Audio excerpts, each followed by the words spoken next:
Я хочу поздравить всех слушателей Дня Победы с Международным Днем театра. Передать привет российским и зарубежным коллегам. И поблагодарить наших любимых зрителей за их поддержку, за аншлаги, за аплодисменты.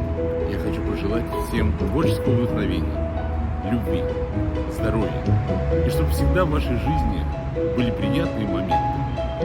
Всех вам благ. И несмотря на то, что сегодня двери театров закрыты, я верю, что опасность пройдет стороной. И скоро мы все увидимся в театре. Настоящий храме искусства.